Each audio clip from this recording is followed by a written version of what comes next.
Roma cayó. Eso es lo que nos enseñaron.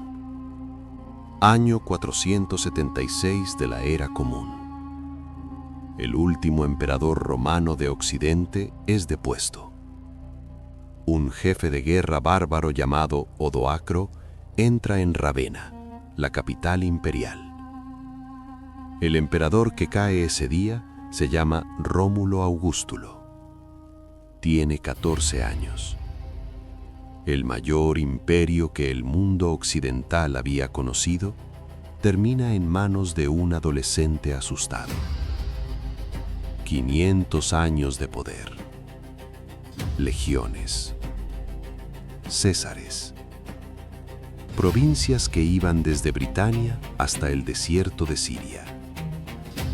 Todo termina en silencio.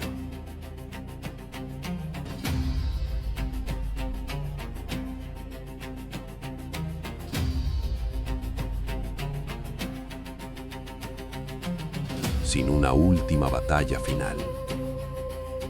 Sin un último ejército defendiendo Roma. Solo un cambio de poder.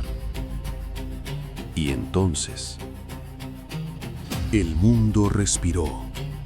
Roma había caído. O eso creyeron. Porque en el episodio anterior, quedamos con una pregunta sin responder. Seguimos a Persia desde Ciro el Grande hasta la Revolución Islámica. Vimos cómo el mismo nombre apareció 2 veces en los textos proféticos, con 2 roles completamente opuestos. Liberador primero, adversario después. Y al final de ese episodio, mencionamos otro texto, otro profeta, una imagen extraña que Daniel describió hace más de 2500 años. Piernas de hierro, pies de barro. Un imperio que algunos creen que desapareció hace siglos, pero que otros creen que nunca murió realmente. Solo cambió de forma. Ese es el hilo que vamos a seguir hoy. Porque si Persia fue el primer nombre del código, Roma es el segundo. Y la pregunta que ese nombre levanta es más incómoda que cualquier cosa que hayamos dicho hasta ahora. ¿Qué pasa cuando un imperio no muere realmente? ¿Qué pasa cuando simplemente cambia de forma? ¿Qué pasa cuando sus leyes, su lengua, sus instituciones y su pretensión de autoridad universal sobreviven a su propia caída? Antes de entrar en Daniel, necesitas entender la escala de lo que estamos discutiendo. Roma no fue simplemente un imperio grande, fue el sistema operativo del mundo occidental. Las bases del derecho que rige hoy en Europa, en América Latina, en buena parte del mundo, nacen en Roma. Las lenguas romances, el español que estás escuchando ahora mismo, el francés, el italiano, el portugués, el rumano, todas nacen del latín. Las instituciones que organizan el poder político en Occidente, el Senado, el concepto de ciudadanía, la separación entre poder civil y militar, tienen su origen en Roma. Y uno de los símbolos más reconocibles de la civilización occidental, la cruz, se convirtió en símbolo universal dentro del Imperio Romano. No a pesar de Roma, dentro de ella. Roma no solo conquistó territorios, moldeó la estructura del mundo en el que vivimos. Y esa estructura nunca desapareció del todo. Eso es exactamente lo que hace la visión de Daniel tan difícil de ignorar. Para entender por qué Daniel habló de un cuarto imperio, primero necesitas entender quién era Daniel. No como personaje de historias infantiles, no como el hombre del foso de los leones que probablemente recordás de la escuela, sino como un joven real, viviendo una crisis real. Daniel probablemente tenía entre 16 y 18 años cuando todo cambió. Vivía en Jerusalén. Probablemente pertenecía a una familia de la élite judía, tal vez de linaje sacerdotal, tal vez noble. Había sido educado en la ley de Moisés, en las tradiciones de su pueblo, en la historia de Israel, todo lo que definía quién era. Pero en el año 605 a.C., Babilonia invadió Jerusalén. Y aquí ocurrió algo que la mayoría de la gente no conoce. Nabucodonosor no destruyó la ciudad en esa primera invasión. Eso vendría después. En el año 605 hizo algo más estratégico, más calculado. Se llevó lo mejor de Judá, los utensilios sagrados del templo y los jóvenes más prometedores de las familias importantes, los más inteligentes, los más educados, los más adaptables. Daniel estaba entre ellos. Fue llevado a Babilonia. Le cambiaron el nombre hebreo por uno babilónico. Le enseñaron el idioma acadio. Le dieron educación en astronomía, astrología, matemáticas y administración imperial. El objetivo era preciso: tomar a los mejores del pueblo conquistado y convertirlos en servidores útiles del imperio. Asimilarlos, borrar su identidad original y reemplazarla con una nueva. El plan funcionó casi con todos. Con Daniel, no del todo. Aprendió el idioma, aprendió la cultura, llegó a servir en la corte del rey más poderoso del mundo, pero nunca abandonó su fe, nunca abandonó su identidad. Y fue en ese contexto, en el corazón mismo del imperio que había conquistado a su pueblo, que comenzaron las visiones. Visiones que Daniel no buscaba, visiones que lo dejaban agotado, confundido, a veces físicamente enfermo durante días. Visiones sobre el futuro de los imperios del mundo. La primera de esas visiones no fue suya, fue del propio Nabucodonosor. El rey tuvo un sueño que lo perturbó profundamente, tanto que dejó de dormir. Convocó a todos sus sabios de la corte, astrólogos, magos, intérpretes de sueños, pero les impuso una condición imposible. No solo debían interpretar el sueño, debían decirle primero cuál era el sueño, para demostrar que no estaban inventando la respuesta. Los consejeros fueron completamente honestos. Nadie en la tierra puede hacer eso, solo los dioses podrían revelarlo. Y Nabucodonosor reaccionó como reaccionaban los reyes absolutos de la antigüedad.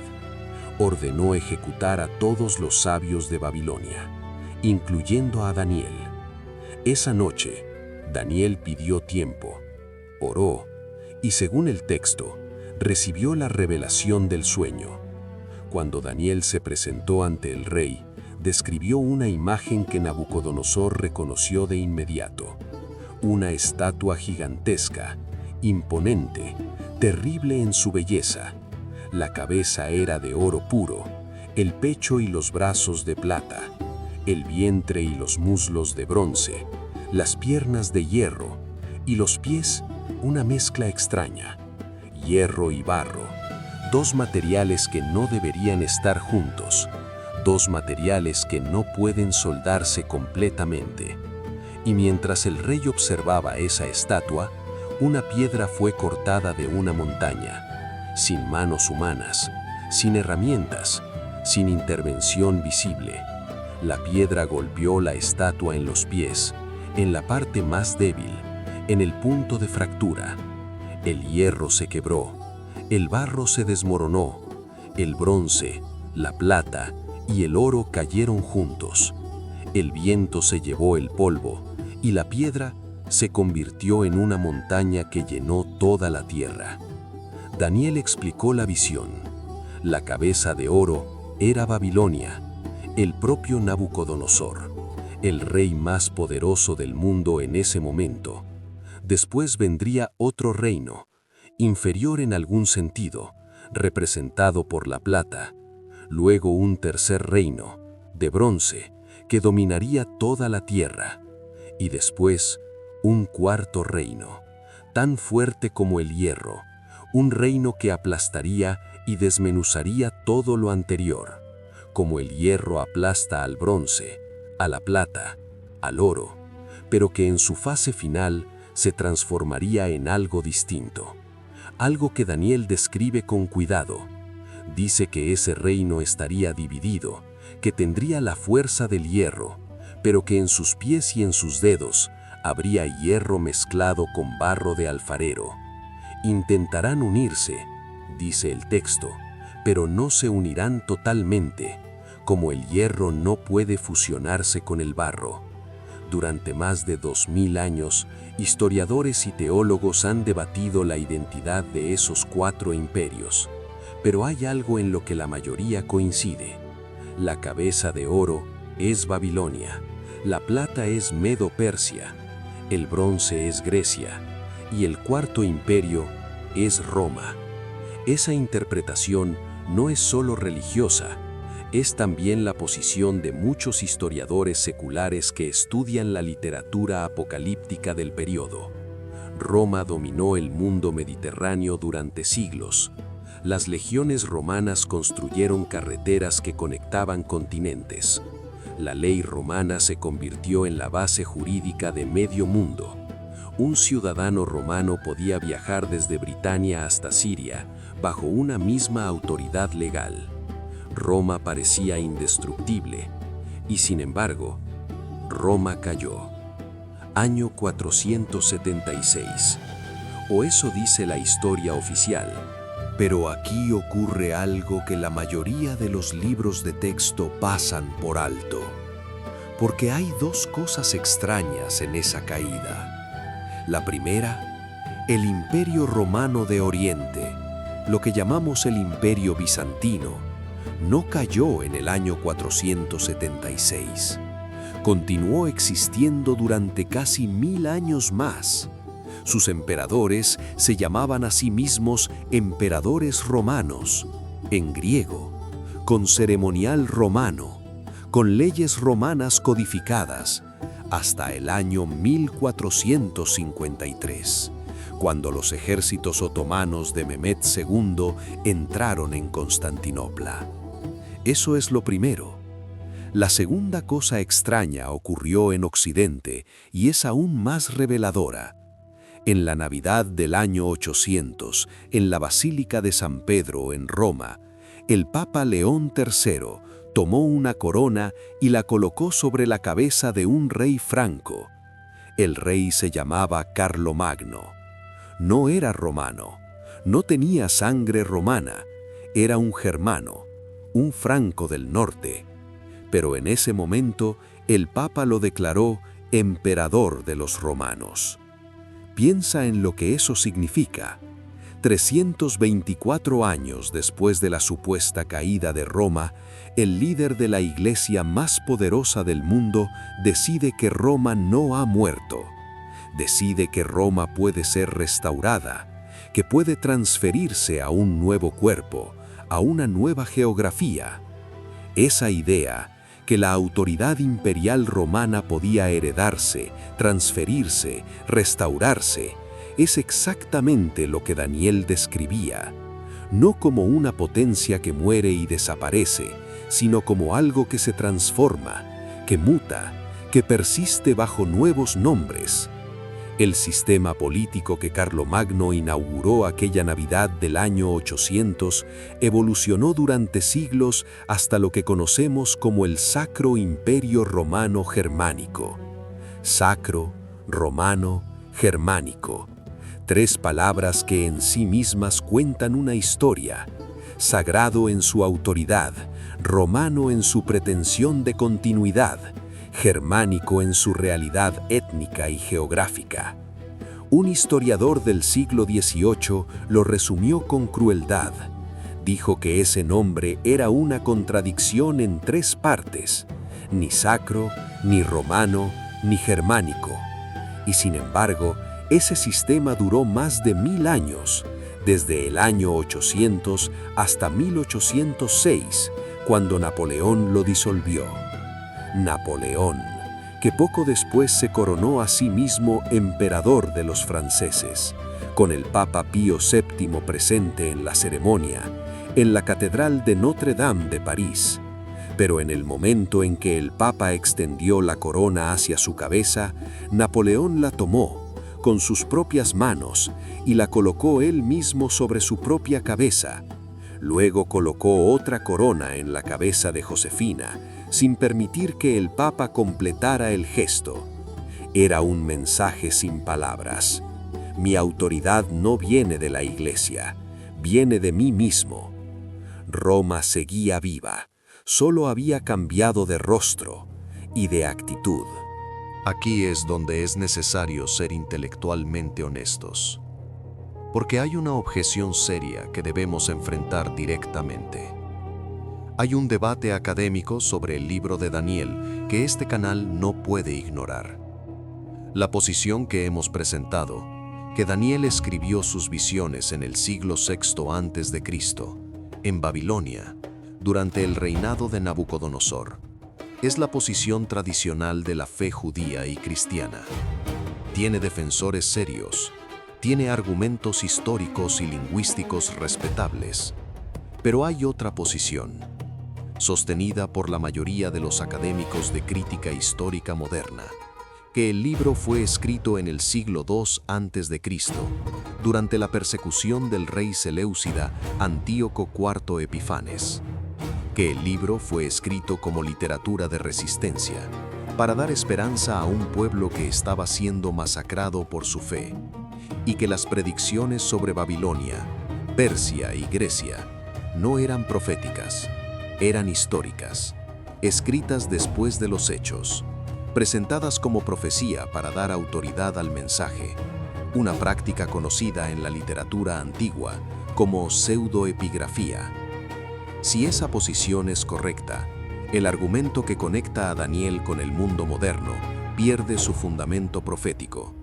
Las piernas de hierro describirían a Roma como el autor del siglo II la conocía, no como una visión del futuro lejano. Si la posición tradicional es correcta, Daniel escribió en el siglo VI lo que ocurriría siglos después. Y entonces la pregunta sobre los pies de barro se vuelve completamente distinta. Este canal no puede resolver ese debate. Nadie puede resolverlo con certeza absoluta. Lo que sí podemos hacer es seguir el hilo de ambas posiciones y preguntarnos qué significa el texto, independientemente de cuándo fue escrito. Volvamos entonces a la imagen. Hierro y barro. Un sistema con poder real, pero con fractura interna, con intentos de unión que nunca se consolidan del todo. Detente un momento y piensa en Europa. 27 naciones, 24 idiomas oficiales, siglos de guerras entre ellas, algunas de las guerras más destructivas de la historia humana, las 2 guerras mundiales del siglo XX, decenas de millones de muertos, ciudades enteras reducidas a polvo, y aún así, después de todo eso, esas mismas naciones intentaron construir algo juntas.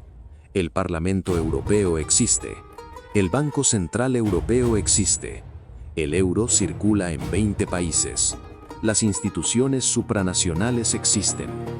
Un ciudadano francés puede vivir, trabajar y votar en Alemania. Un ciudadano polaco puede abrir un negocio en España, sin papeles, sin pantallas visibles. Roma hizo exactamente eso, antes de que existieran las palabras para describirlo. Y sin embargo, el Brexit ocurrió. El Reino Unido votó para salir. Las tensiones entre norte y sur continúan, entre los países que pagan más al presupuesto común y los que reciben más, entre el este y el oeste, sobre migración, sobre valores, sobre el significado mismo de Europa. Hierro y barro. Unión real, fragilidad real, poder real, fractura real. Imagina a una persona, tiene 32 años, vive en Roma, Trabaja como asesora económica para el Parlamento Europeo. Habla italiano, inglés, francés. Cada mañana camina por el Foro Romano para llegar a su oficina. Columnas rotas de mármol blanco, arcos de triunfo que celebraban victorias de hace 2000 años, inscripciones en latín que ya casi nadie puede leer, las mismas piedras que pisaron los senadores que construyeron el sistema jurídico que ella estudió en la universidad, las mismas piedras que pisaron los emperadores cuyo modelo de gobierno inspiró a los fundadores de casi todas las repúblicas modernas. Pero ella no piensa en imperios cuando camina. Piensa en su reunión de las 9, en el reporte que tiene que terminar, en la dificultad de lograr que 27 países se pongan de acuerdo con política fiscal. Cada día, sin saberlo, vive dentro de la tensión exacta que Daniel describió: hierro y barro. Volvamos al texto, porque la visión de Daniel no termina con los pies de barro, termina con la piedra. Una piedra cortada sin intervención humana, sin manos, sin herramientas visibles. El texto enfatiza eso. No fue un ejército, no fue una revolución, no fue otro imperio levantándose. Fue algo distinto a todo lo que vino antes. Esa piedra golpea la estatua en los pies, en el punto exacto de su debilidad, en el hierro mezclado con barro. Y todo cae.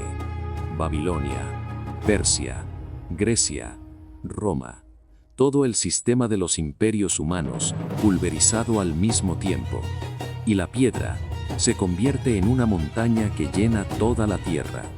Daniel dice que esa piedra representa un reino que Dios establecerá.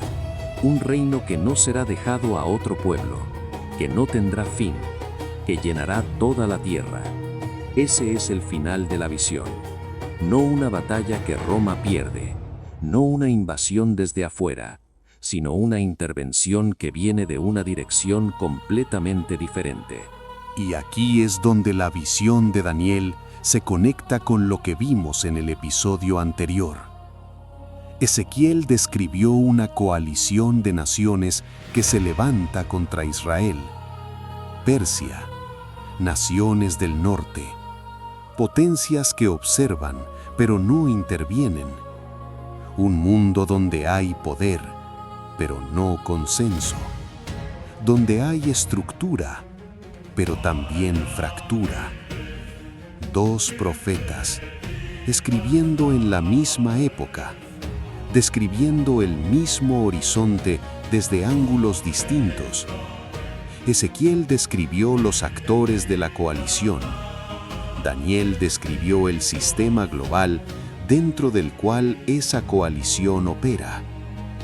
Hierro y barro, poder real, fractura real. Esa es la condición del mundo en el momento en que aparece la piedra. No un mundo unificado, no un nuevo imperio romano en su apogeo, sino un sistema que tiene la fuerza del hierro, pero que no puede unirse completamente, porque el hierro no se mezcla con el barro, por mucho que lo intenten. Y entonces llegamos a la pregunta que este texto no puede evitar, porque si el argumento académico conservador es correcto, si Daniel realmente escribió en el siglo VI a.C., entonces describió con precisión la secuencia de imperios que siguió. Persia conquistó Babilonia, Grecia conquistó Persia, Roma conquistó Grecia. Eso es historia verificable. Está en los registros, en las piedras, en los documentos. Lo que Daniel escribió que ocurriría, ocurrió, en el orden que describió, con los rasgos que describió.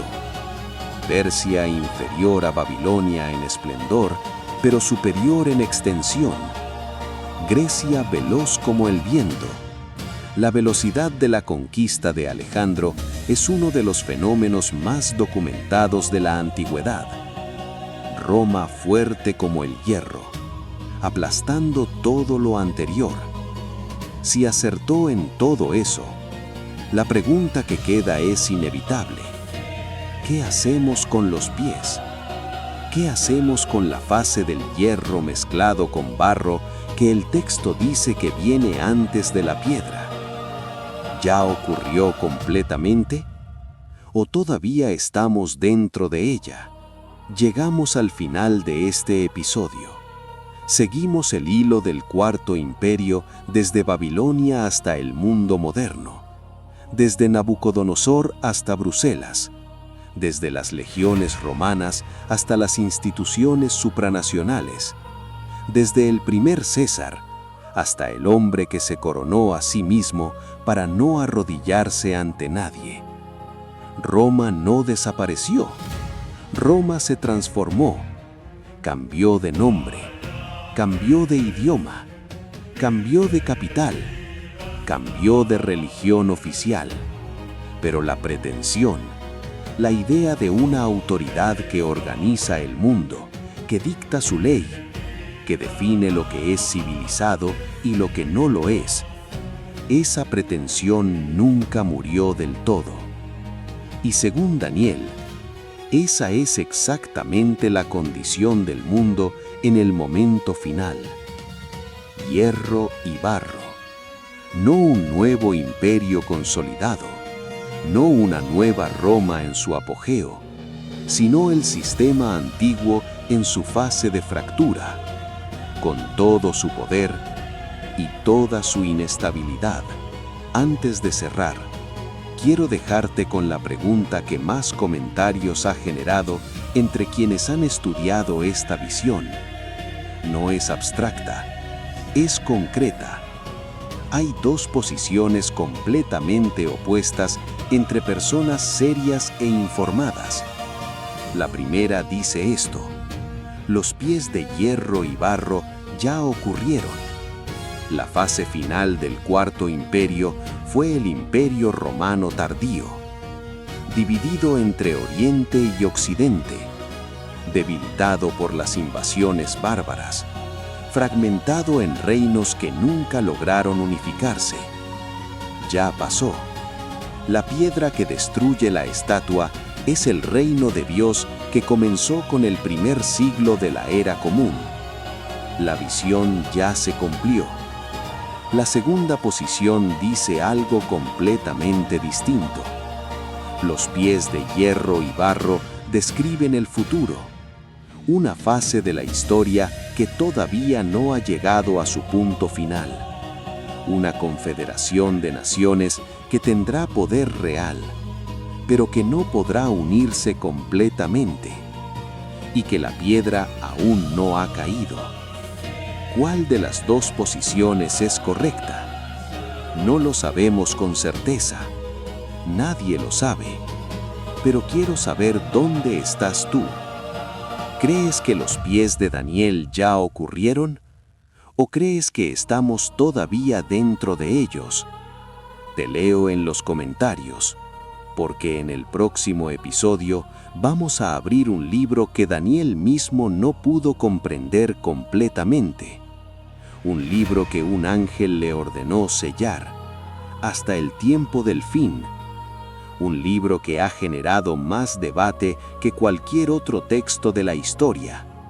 Un libro que presidentes han citado, que guerras han invocado, que ninguna cultura del mundo ha podido ignorar. El Apocalipsis. Y la pregunta con la que lo vamos a abrir no es la que imaginas. Código profético. No estamos aquí para cerrar el debate. Estamos aquí para abrirlo.